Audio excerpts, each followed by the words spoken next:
உங்களுடைய வீடுகளில் 18 வயதுக்கும் குறைவான குழந்தைகள் இருக்கிறார்களா? அவர்கள் 2 வீலர்ஸ் அண்ட் 4 வீலர்ஸ் ஓட்டுவதற்கு அனுமதிக்கக்கூடிய பெற்றோரா நீங்கள்? அப்பொழுது இந்த வீடியோவை தொடர்ந்து பாருங்கள். ரொம்ப சர்வசாதாரணமாக இளம் சிறார்கள், 18 வயதுக்கு கீழே உள்ளவர்கள், வாகனம் ஓட்டுவதற்கான உரிமம் இல்லாதவர்கள் சர்வசாதாரணமாக வாகனங்களை ஓட்டி வருவதை நம்ம இப்போ சாலைகளில் பார்க்குறோம். இது இட்ஸ் a வெரி பிக் மெனேஸ். இது ஆஸ் எ சொசைட்டி நம்ம we have to take action to stop it. இதில் முதலாவது இது யாருக்கு அதிக பொறுப்பு இருக்குன்னா அந்த குழந்தைகளுடைய பெற்றோர்கள். 18 வயதுக்கு கீழே இருக்கக்கூடிய குழந்தைகள், வாகனம் ஓட்டுவதற்கான உரிமம் இல்லாத குழந்தைகளை முதல்ல வாகனம் இயக்குவதற்கு அனுமதிப்பது பெற்றோர் செய்யக்கூடிய ஒரு மிகப்பெரிய குற்றம். இது சட்டத்தின்படியே மிகவும் ஒரு தவறான ஒரு செயல். அந்த செயலை உங்கள் குழந்தைகள் செய்வதற்கு நீங்கள் அவர்களை ஊக்கப்படுத்துகிறீர்கள். ஏன்னா பெற்றோரோட அனுமதி இல்லாமல் அந்த குழந்தையால் ஒரு வண்டியில் ஏறி கற்றுக்க முடியாது.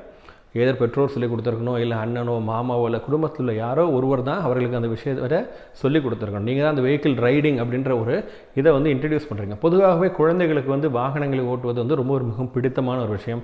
நிறைய வீடியோ கேம்ஸ் விளாடுறாங்க, நிறைய விஷயங்கள் அவர்கள் வாகனம் சம்மந்தப்பட்ட விஷயங்களை இயக்குவாங்க. குழந்தைகள் சின்ன குழந்தைங்களாக இருக்கும்போது நிறைய டாய்ஸ்லாம் வச்சு விளாடுவாங்க. So children are obsessed with vehicles, especially 2 wheelers. So அந்த குழந்தைகள் நீங்கள் பெற்றோராகிய நீங்கள் தான் அவர்களுக்கு என்ன சொல்லணும், அவங்களுக்கு புத்திமதி சொல்லி நீங்கள் அதை இயக்கக்கூடாது, அப்படி செய்வது சட்டப்படி குற்றம் அப்படின்றத நீங்கள் சொல்லணும். மோட்டார் வெஹிக்கிள் ஆக்ட் ரொம்பவே தெளிவாக சொல்லுது. குழந்தைகள் வாகனங்களை இயக்கினா பெற்றோருக்கு 25,000 ரூபாய் அபராதம், 3 வருட சிறை தண்டனை, அந்த வெஹிக்கிளுடைய ரெஜிஸ்ட்ரேஷனையும் கேன்சல் பண்ணுவோம் அப்படின்னு சொல்லி. மேலும் அந்த மைனர் மீதும் ஜுவனைல் ஜஸ்டிஸ் ஆக்டின் படி நடவடிக்கை எடுக்கப்படும். இது இருந்தும் கூட பல பெற்றோர்கள் என்ன பண்ணுறீங்க, குழந்தை பக்கத்தில் கடைக்கு போகுது, குழந்தை காலையிலே டியூஷன் போகுது. இன்னும் கொடுமை என்னென்னா ஸ்கூல் யூனிஃபார்ம்லேயே குழந்தைகள் வண்டியை ரோட்டில் இயக்குறாங்க. அப்போ நீங்கள் அந்த குழந்தைகளுக்கு என்ன சொல்கிறீங்கன்னா, மாட்டிக்காத வரைக்கும் சட்டத்தை நீங்கள் மீறலாம். சரி, நிறைய பெற்றோர் இந்த ரோட்டில் போகாத, இங்கே போலீஸ் இருப்பாங்க, நீ இந்த ரோட்டில் போ அப்படின்னு அவங்களுக்கு சொல்லிக் கொடுக்குறீங்க. அப்போது you are teaching them an adult behaviour. நாளைக்கு அந்த குழந்தைகள் இன்னும் பல விஷயங்கள், அடல்ட் பண்ணக்கூடிய நிறைய விஷயங்களை அவர்கள் கற்றுக்கொள்வதற்கு நீங்கள் உங்களுக்கு என்ன பண்ணுறீங்க, அங்கீகாரத்தை கொடுக்குறீர்கள். இன்றைக்கி இதை செய்கிற குழந்தைங்க நாளைக்கு உங்களுக்கு தெரியாமையும் பல விஷயங்கள் அந்த குழந்தைங்க செய்வாங்க. இதில் முதல்ல இன்னொரு முக்கியமான விஷயம் என்னென்னா, the safety of your child. ஒரு சின்ன குழந்தை ரோட்டில் ஸ்பீடு, வெஹிக்கிளோட டிஸ்டன்ஸு, அந்த டைமிங், இதெல்லாம் அவங்களால ஜட்ஜ் பண்ணவே முடியாது. ஒரு நார்மல் டைமில் அந்த குழந்தைங்க ஓட்டிகிட்டு போய் கூட திரும்பி வந்துடலாம். ஆனால் ஒரு அட்வர்ஸ் சிச்சுவேஷன் வரும்பொழுது அந்த குழந்தைகள் விபத்தில் சிக்குவதற்கான வாய்ப்பு இருக்குது. ரெண்டாவது என்னென்னா, you are risking the life of other innocent road users. 2 நாளைக்கு முன்னாடி விருத்தாச்சலம் பக்கத்தில் ஒரு 3 வயசு குழந்தை, அந்த குழந்தை ரோட்டில் விளையாடிட்டு இருந்திருக்கு. இந்த 13 வயசு குழந்தை அவங்க வீட்டில் அதே ரோட்டில் இருக்கவங்க தான்.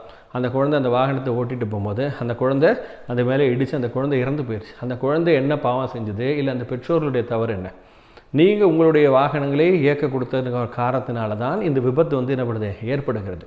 நிறைய பெற்றோர்கள் இதை ரொம்ப பெருமையாக ஒரு வீடியோ எடுத்து என்ன பண்ணுறீங்க, ஸ்டேட்டஸில் வச்சுக்கிறீங்க. என்னோடய குழந்தை 2 வீலர் ஓட்டுறான், அவன் 10 வயசு தான் ஆச்சு, 12 வயசு தான் ஆச்சு. முதல்ல வீட்டுக்குள்ளே அந்த குழந்தை அந்த காரையோ இல்லை அந்த பைக்கையோ இயக்கிறதுக்கு அனுமதிச்சு, அதுக்கப்புறம் அந்த ரோட்டில் தான் அப்படின்னு சொல்லி அதுக்கப்புறம் எல்லா இடங்களுக்கும் போவதற்கு நீங்கள் அனுமதிக்கிறீங்க. மிகவும் முக்கியமாக பெற்றோர்கள் இதை என்ன பண்ணணும், இந்த பழக்கத்தை நிறுத்திவிட வேண்டும்.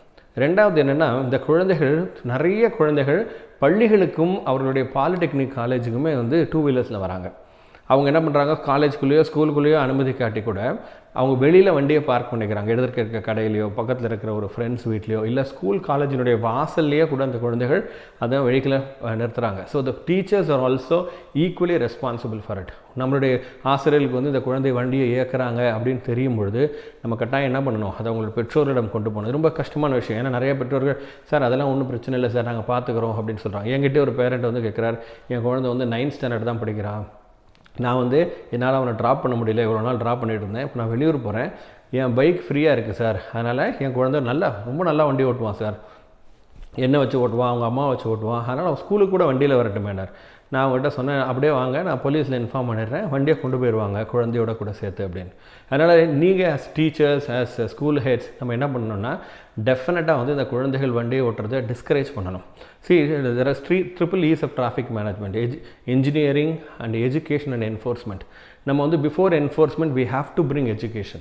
அப்போ ஒவ்வொரு பள்ளிகள்லேயும் அந்த ரோட் சேஃப்டி பேட்ரோலை எஸ்டாப்ளிஷ் பண்ணணும். அதாவது சாலை பாதுகாப்பு படை அதை எஸ்டாப்ளிஷ் பண்ணி குழந்தைங்களுக்கு ரோட் சேஃப்டினா என்ன, ரோடு எப்படி யூஸ் பண்ணணும், நம்ம ஃபிசிக்ஸ், கெமிஸ்ட்ரி, பயாலஜி, மேக்ஸ் எல்லா விஷயங்களும் சொல்லித்தரோம். ஆனால் அந்த சாலை பாதுகாப்புன்ற ஒரு விஷயத்தை நம்ம இக்னோர் பண்ணிட்டோம்னா இந்த குழந்தைகள் வந்து நாளைக்கு அவங்க அடல்ட் ஆன பிறகு அவங்களுக்காக அந்த பிஹேவியரை கொண்டு வரவே முடியாது. we have to educate them when they are very young. மூன்றாவது வந்து as a society, இந்த சொசைட்டி வந்து மைனர் டிரைவிங்கை எப்படி பார்க்குது.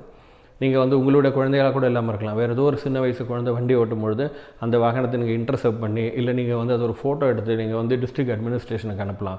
இல்லை அந்த பெற்றோர்களை உங்களுக்கு தெரிந்தவர்களாக இருந்தால் அவர்களே கூப்பிட்டு சொல்லலாம். சில நேரங்களில் குழந்தைங்க இந்த மாதிரி டிராஃபிக்லேயோ எங்கேயோ போலீஸ்கார் பிடிச்சிட்டாங்கன்னா உடனே என்ன பண்ணுறாங்க, யாரோ ஒருத்தரிடம் போய் அவங்க வந்து ஹெல்ப் கேட்குறாங்க. அவங்க வந்து டிபார்ட்மெண்ட்டில் இருக்கிறவங்களா இருக்கலாம், இல்லை பொலிட்டீஷியன்ஸாக இருக்கலாம். ஸோ அவங்க என்ன மாதிரி அந்த நேரத்தில் வந்து இவங்களுக்கு இந்த மாதிரி ஹெல்ப் நீங்கள் பண்ணக்கூடாது. ஏன்னா நீங்கள் என்ன சொல்லலாம், you can very easily tell them this is a offence. இந்த அஃபென்ஸை வந்து இந்த குழந்தைகள் செய்கிறதுக்கு நாங்கள் அனுமதிக்கவே மாட்டோம் அப்படின்னு நம்ம சொல்லணும். So unless and otherwise together நம்ம எல்லாரும் இணைந்து இதை பண்ணாட்டி this menace is not going to end and it is going to increase everyday. இன்னும் அதிகமாக தான் மைனர்ஸ் வண்டி ஓட்டிகிட்டு இருப்பாங்க. இன்னும் அதிகமான விபத்துகள் நடக்கும், அதிகமான உயிரிழப்புகள் நடக்கும். கவர்மெண்ட் ஆஃப் இந்தியாவுடைய ஸ்டாட்டிஸ்டிக்ஸ் என்ன சொல்லுதுன்னா, எவ்ரி ½ an hour ஒரு குழந்தை வந்து விபத்தில் வந்து இறக்கிறது. அதாவது டிரைவிங் 2 வீலர்ஸ் ஓட்டி அவங்களுடைய ஃபேட்டல் ஆக்சிடென்ட்ஸ் நடக்குது அப்படின்னு. இட்ஸ் ஆல்சோ லைக் 304A நான் கால்பபிள் ஹோமிசைடாக கூட இதை கன்சிடர் பண்ணுறாங்க. ஸோ அதனால் as we are responsible parents, responsible teachers and citizens, let's put an end to this menace. இந்த 2 வீலர்ஸ், இந்த 4 wheelers, underage minor drivers, licenseless people ஓட்டுவதற்கு அனுமதிக்காமல் இருக்க நம்மால் எல்லா முயற்சியும் நம்முடனே எடுக்க வேண்டும்.